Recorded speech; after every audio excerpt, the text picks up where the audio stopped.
ಪ್ರಜಾರಾಜ್ಯ ಕನ್ನಡ ನ್ಯೂಸ್ಗೆ ಸ್ವಾಗತ. ನಾನು ರಾಮ್ಗೌಡ್. ಕಾಕ್ತಿಯ ಶ್ರೀ ಸಿದ್ದೇಶ್ವರ ಜಾತ್ರಾ ಮಹೋತ್ಸವ ಅದ್ದೂರಿ ಸಡಗರ ಸಂಭ್ರಮದಿಂದ ಜರುಗಿತು. ಬೆಳಗಾವಿ ಜಿಲ್ಲೆಯ ಕಾಕ್ತಿ ಗ್ರಾಮದ ಆರಾಧ್ಯ ದೈವ ಶ್ರೀ ಸಿದ್ದೇಶ್ವರ ಜಾತ್ರೆ 5 ದಿನಗಳಿಂದ ವೈಭವ ಭಕ್ತಿ ಪೂರ್ವಕವಾಗಿ ಜರುಗುತ್ತಿದ್ದು, ಈ ಜಾತ್ರೆಗೆ ಜಿಲ್ಲೆಯ ಸುತ್ತಮುತ್ತಲಿನ ಗ್ರಾಮಗಳಿಂದ ಹೊರ ರಾಜ್ಯಗಳಿಂದ ಭಕ್ತರು ಸಾಗರೋಪಾದಿಯಲ್ಲಿ ಆಗಮಿಸಿ ಶ್ರೀ ಸಿದ್ದೇಶ್ವರ ಸ್ವಾಮಿಯ ದರ್ಶನ ಪಡೆಯುತ್ತಿದ್ದಾರೆ.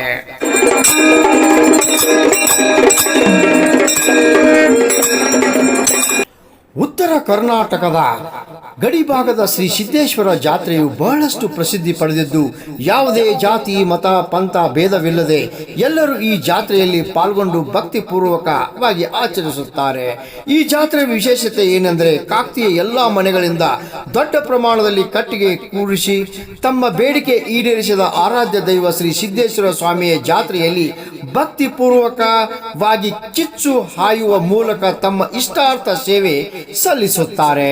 ಅದೇ ರೀತಿ ಮುತ್ತೈದೆಯರು ಸುಮಂಗಲಿಯರು ಅಂಬಲಿ ಕೊಡ ಹೊತ್ತು ಬಂಡೆಯ ಮೆರವಣಿಗೆ ಮೂಲಕ ಪ್ರಮುಖ ರಸ್ತೆಯಲ್ಲಿ ಸಂಚರಿಸಿ ದೇವಸ್ಥಾನದವರೆಗೆ ಅದ್ದೂರಿ ಮೆರವಣಿಗೆ ಮೂಲಕ ಬಂದು ಭಕ್ತರ ಉತ್ಸಾಹ ಮುಗಿಲು ಮುಟ್ಟಿರುತ್ತದೆ. ವಿಶೇಷವಾಗಿ ವಾಡಿಕೆಯಂತೆ ಪ್ರತಿ ವರ್ಷ ಕುಸ್ತಿ ಕಾರ್ಯಕ್ರಮ ಸಡಗರದಿಂದ ಭರ್ಜರಿಯಾಗಿ ಹೊರ ರಾಜ್ಯ ಹಾಗೂ ಕರ್ನಾಟಕದ ಹಲವು ಜಿಲ್ಲೆಗಳಿಂದ ಕುಸ್ತಿಪಟುಗಳು ಈ ಕುಸ್ತಿ ಕ್ರೀಡೆಯಲ್ಲಿ ಭಾಗವಹಿಸುತ್ತಾರೆ.